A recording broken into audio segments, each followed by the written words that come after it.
اس کے روزے پورے کیے اور پھر نیت اور ارادہ کر لیا کہ میں آئندہ گناہوں کے نزدیک نہیں جاؤں گا، تو اللہ تعالیٰ اس کو بغیر سوال جواب کے اور حساب کتاب کے جنت الفردوس پہ داخل فرمائے۔ میں یہ اپنے بھائی کو کیوں ولایت یا اولیائی آپ کے سامنے نہیں رکھ رہا ہوں، یہ ابھی گزرے رمضان میں یہ شدید بیمار ہوا، اس کو اسپتال لے جایا گیا، ڈاکٹر نے کہا جی آپ روزہ رکھنا چھوڑ دیں۔ اس نے اپنے بچوں سے کہا مجھے یہاں سے اٹھاؤ، چھٹی دلاؤ، میں روزہ نہیں چھوڑتا۔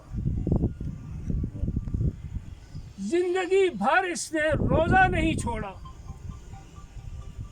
نماز کے معاملے میں سے سستی کوتاہی ہو جاتی ہے، ہو جاتی ہوگی، اللہ تعالیٰ اسے معاف فرمائے، لیکن روزے کو اس نے کسی بھی صورت پہ نہیں چھوڑا۔ ابھی ہم یہاں بیٹھے باتیں کر رہے تھے، خانقاہ اقبالیہ کے جو امام خطیب ہیں صاحبزادہ محمد اعظم صاحب، وہ کہہ رہے تھے مدتوں ہمارے پاس جمعے کے دن سب سے پہلے مسجد میں آنے والے یہ مرنے والا شخص ہوتا تھا۔ ہماری مسجد میں جمعے کے دن سب سے پہلے آنے والا شخص یہ ہوتا تھا، تسبیح تحلیل میں اور قرآن حکیم کی تلاوت میں مصروف ہوتا تھا۔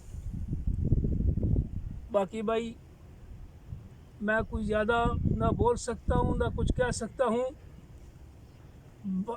بھائیوں کے فوت ہو جانے کے بعد زندہ بھائیوں کی کمر ٹوٹ جاتی ہے۔ اللہ تعالی ہم سب کو دکھ درد اور کرب سے بچائے، آمین، اللہ صبر دے۔ اور موت برحق ہے، جب یہ آ جائے تو زندہ بھائیوں کے دلوں پہ اللہ تعالیٰ خود ہی صبر کا ہاتھ رکھے۔